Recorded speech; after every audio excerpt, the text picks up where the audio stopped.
Hello बच्चों, let's read the question.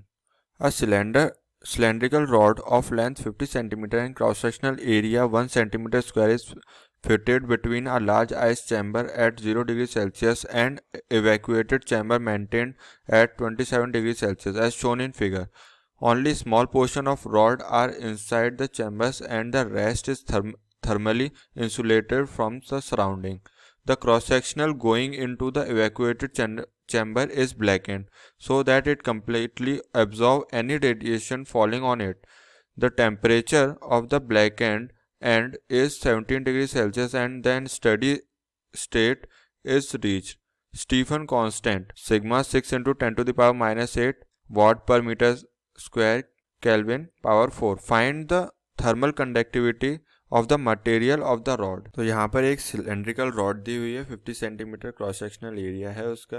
50 centimetre उसकी length है. 1 सेंटीमीटर उसका है उसका क्रॉस सेक्शनल एरिया है. उसको दो चैम्बर्स में रखा गया है. बहुत ही थोड़ा थोड़ा अंदर, उन दोनों के अंदर थोड़ा थोड़ा रखा हुआ है दोनों एंड से. और जो बीच वाला हिस्सा है उसको थर्मली इंसुलेटेड कर दिया गया है. तो जो एक एंड है वो 27 डिग्री सेल्सियस पे मेंटेन किया गया है और दूसरा एंड है वो 0 डिग्री सेल्सियस पे मेंटेन किया गया है. ठीक है. अब हमें जो निकालनी है उस रॉड की जो मटेरियल है उसका थर्मल कंडक्टिविटी निकालनी है. So the formula used, we use Q by T is equals to E T to the power 4 minus T1 की पावर 4. क्योंकि हमें यहाँ पे K निकालना है जो थर्मल कंडक्टिविटी होगी रॉड की. ओके. तो हम यहाँ सबसे पहले ए को ट्रांसपोज करके नीचे ले जाएंगे. Q upon 80 is equals to 1 into 6 into 10 to the power minus 8 300 की पावर 4 माइनस 290 की पावर 4. जब हम इसे सॉल्व करेंगे तो ये निकल के आएगा 6 इंटू 10 टू द 6 इंटू 10.3. ठीक है.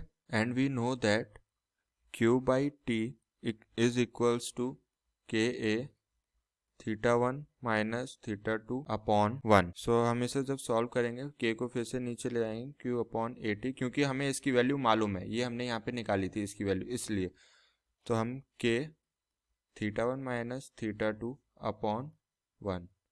तो हम इसको यहाँ पे लिख लेंगे 6 इंटू 10 टू द पावर 3 10.3. ठीक है. फिर जब हम इसको सॉल्व करेंगे तो यहाँ से हम K की वैल्यू निकालेंगे.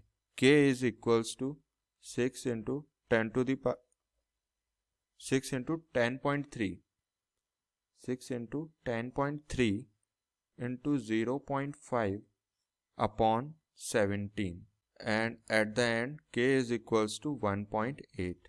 So the thermal conductivity of rod is equals to 1.8 and this is the final answer. Hope you understood it well. All the best.